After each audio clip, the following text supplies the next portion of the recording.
skončil 3. ročník memoriálu Petra Holého v ledním hokeji.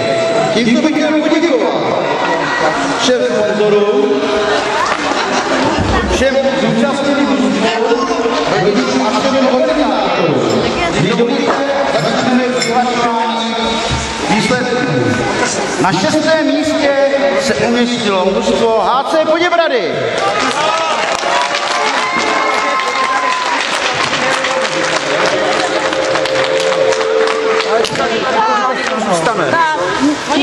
Nezůstal nikdo.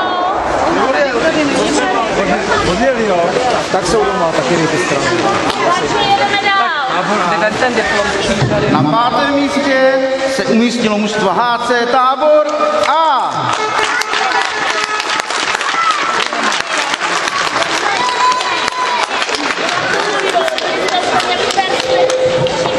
Užijte si to, poděkujte panu trenérovi, ano? Můžete dát takhle do ruky, tak, vysypte ho kousek, tady každý dostane to taštičku, ano? Pojďte,